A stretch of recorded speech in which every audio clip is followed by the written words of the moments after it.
We're going to round out our Done with Divorce today with a wonderful speaker, Julie Danielson. She is joining us all the way from Alaska.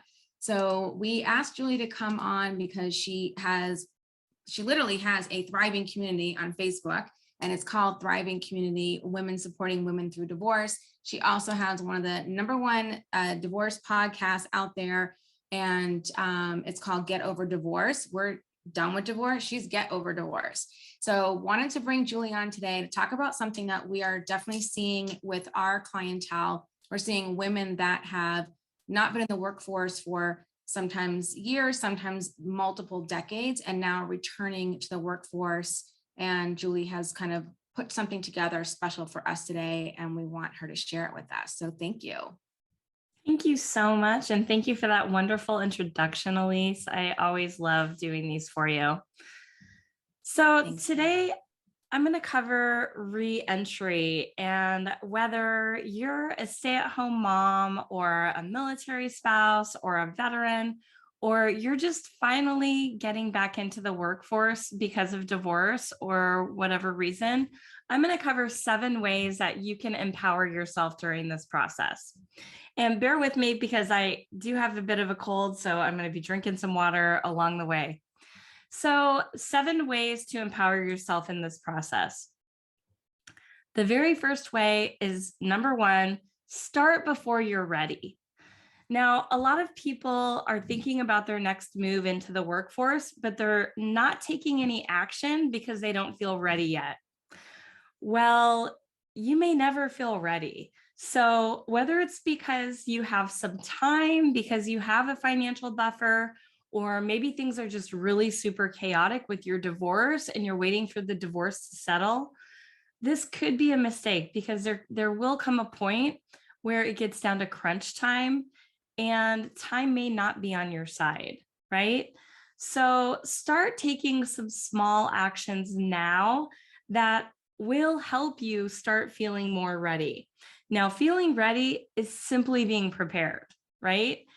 And preparedness is not going to happen for you. It's actually something that you need to create. You're the one that needs to take those steps to get prepared.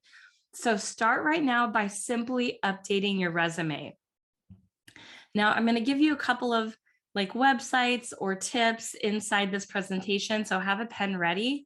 But updating your resume, there's a lot of services out there. There's even coaches that will help you. There's resume writers, but there's actually an online app. There's probably several, but there's one that I used when writing my son's first resume. It's called Resume Now, and I'm not getting any kind of kickbacks for promoting them or anything like that.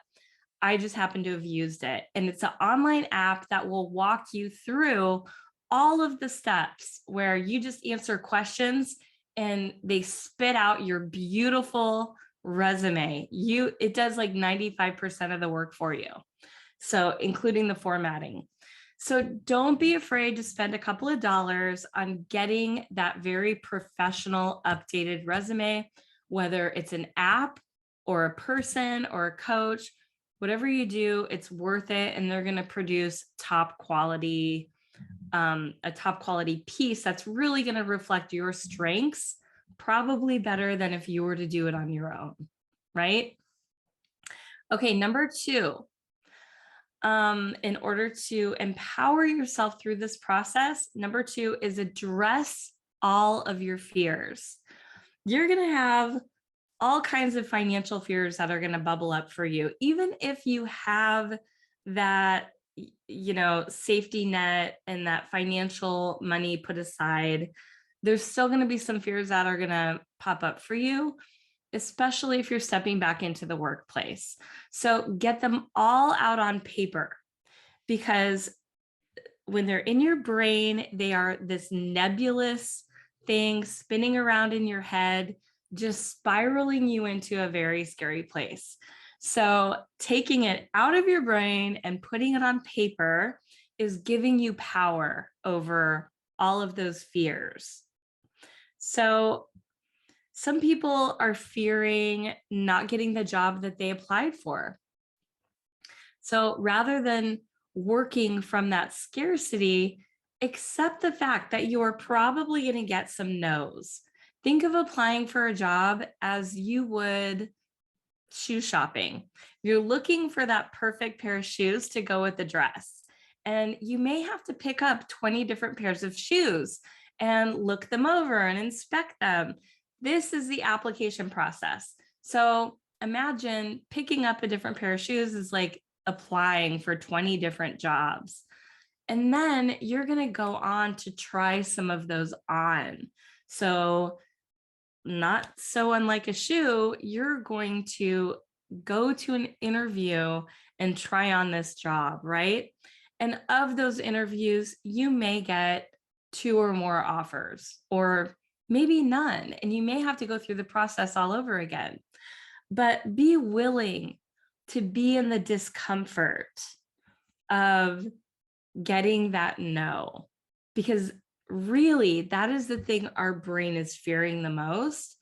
And what's really important for you is to realize that it's going to happen. Not every job you apply for are they going to come hunt you down and make you an offer. And it's okay. It doesn't mean you failed. It doesn't mean you're not good enough. It doesn't mean anything about you. It just means that there was a candidate that really stood out to them as being a perfect match. And that's okay. It's like you were one of the pairs of shoes that they tried on, and they may have gotten you into the interview process. Know that you probably beat out a lot of contenders just to be in that interview process.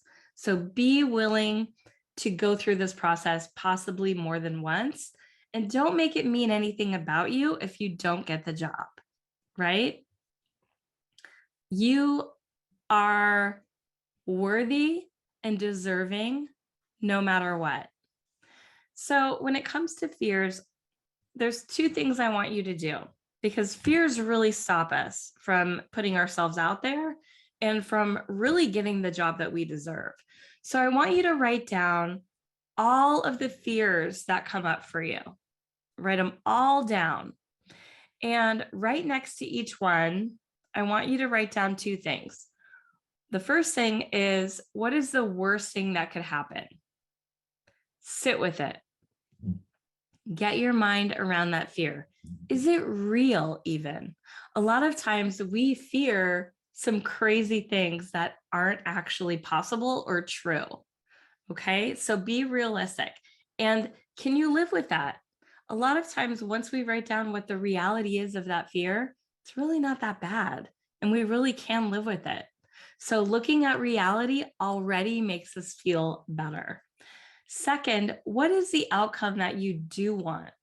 Get really clear on that and start imagining that as being the scenario that is most likely going to happen and come true. This is how we manifest our future. It's by putting it out there into the universe, what we do want.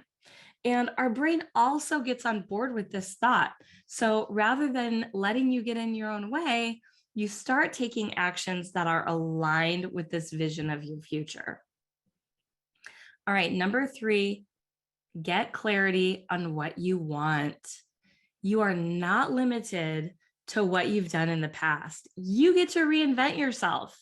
You get to do that crazy job that you always wanted to do, but couldn't. Find something that you could love and then find a way to monetize it, right? And I did that with myself when I found that I was in a career that I no longer loved. I reinvented myself by becoming a coach. So if I can do it, and I'm proof that it can be done, anyone out there can do it as well. You can find other people that are doing what it is that you love or something close to it, and you can learn more from them. Maybe there's a new field you want to get into, but you know nothing about it. You can go watch YouTube videos. You can read some books. You can find a mentor that will show you the ropes, right? Learn how they got into that specific business, and then you can apply those same things. There's another thing that's going on out there, and that is a demand in the marketplace for certain fields, certain jobs, like nursing and healthcare providers, computer programmers. If that resonates with you, then find someone that's doing that job, buy them lunch and ask them, how did you break into that field? What kind of schooling do you need? Now, for some of you, going back to school is a possibility, and it may be something that you want to do. Make sure that you build that into your divorce process. You may need some maintenance along the way in order to support yourself during that time that you are back in school. So be willing to look outside of the box for potential careers that you want. A moment.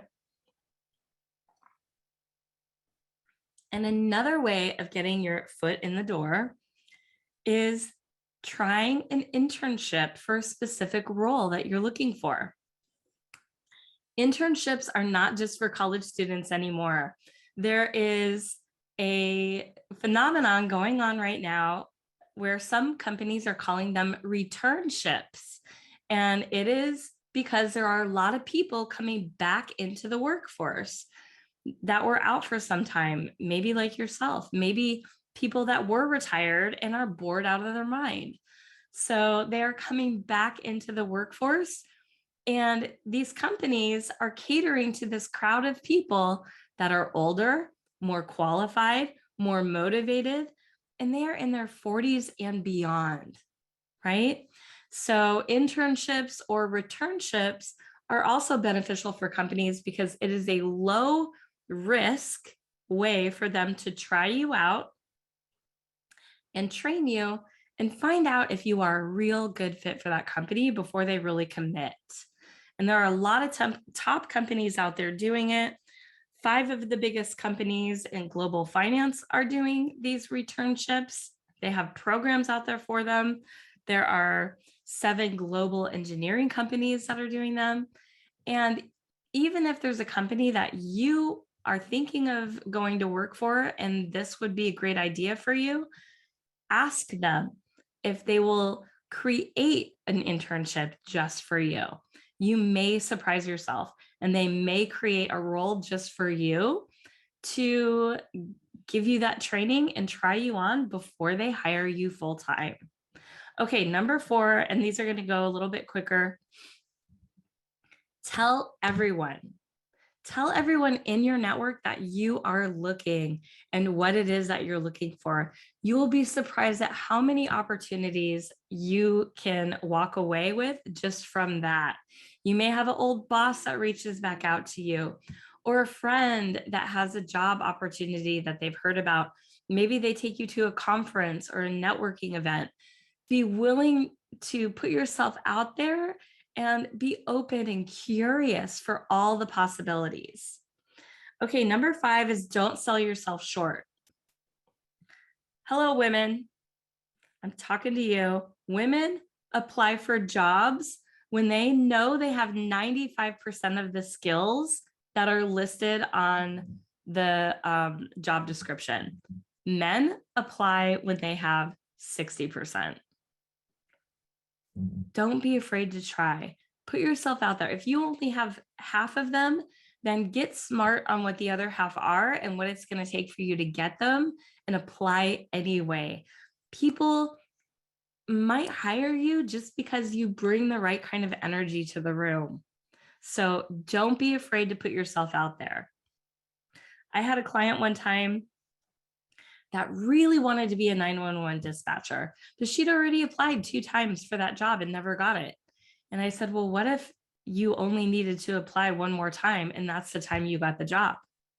She was like, I never thought of it that way.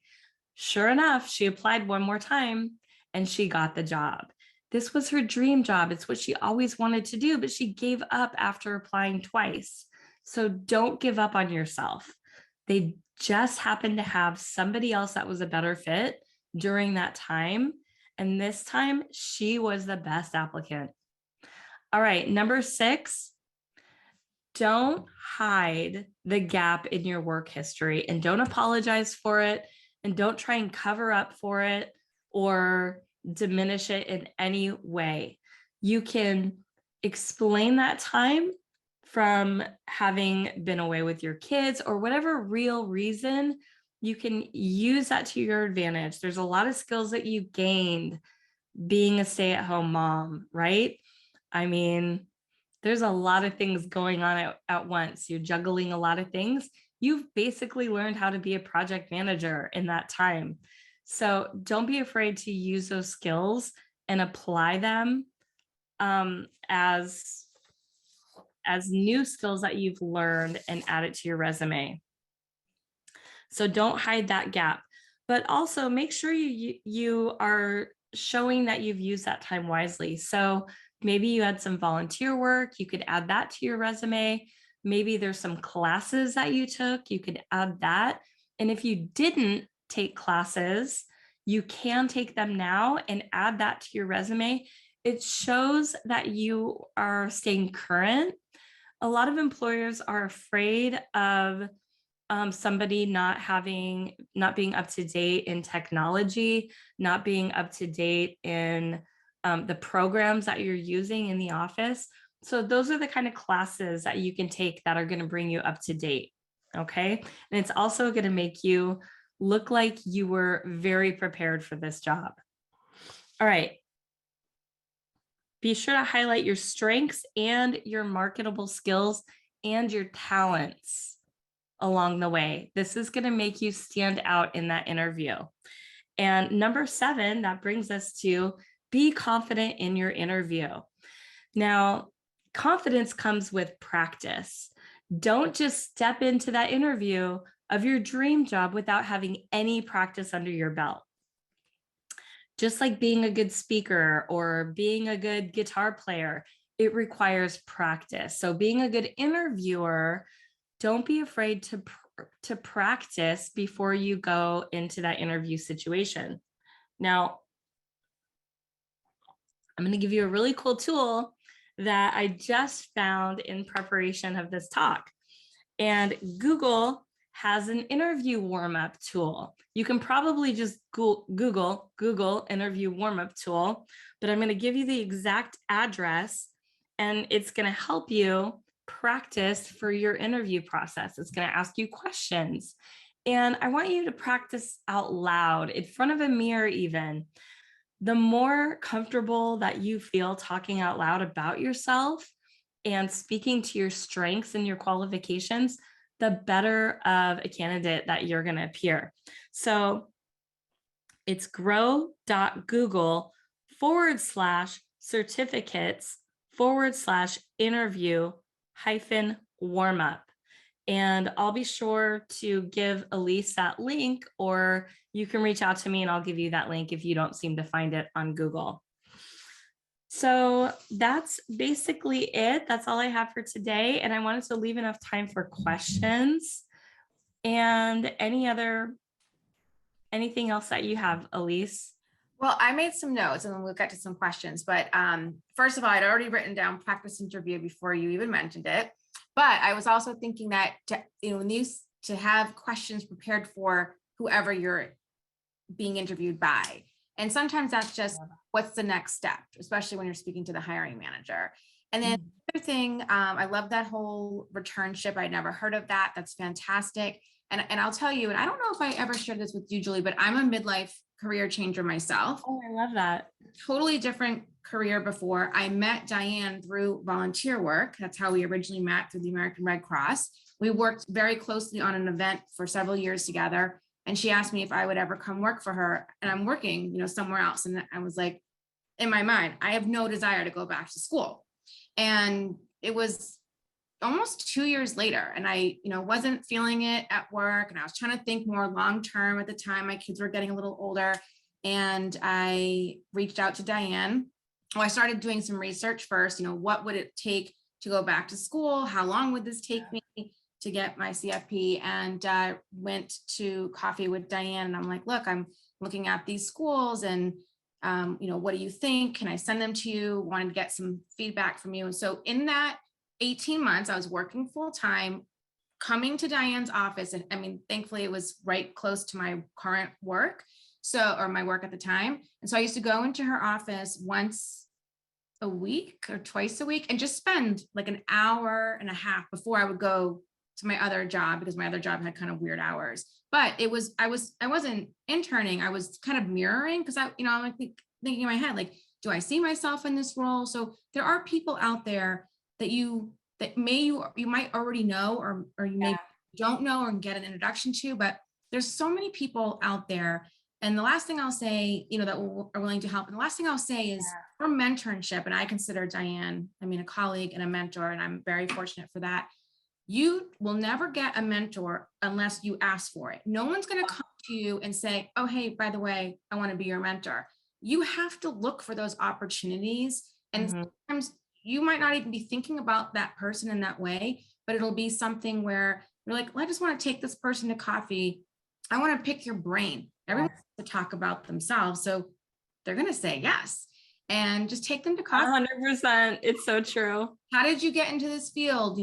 I'm thinking about this. What do you think? So, and I will say, and I'll say this at the very end, and then I'll turn it back over to you, Julie, but I do not I don't have a background. I didn't go to, I went to undergrad, but I don't have a background in finance or econ. I was able to pass all these really hard FINRA exams, literally just studying my butt off. And I truly, truly believe that if you are considering a career change, or someone who's re-entering the workforce and thinking about something that maybe you've never done before, don't be afraid to try it.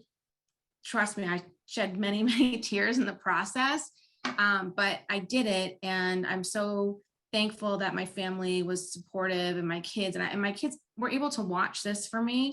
And, I'm not going to say I passed every exam the first time, but I think that was good. It was good for me, because obviously I had to go back and study harder and study more, but my kids got to witness that. And I really feel like it brought my relationship back, or really just, kind of elevated my relationship with my kids in that way. So 100%. Yes, absolutely.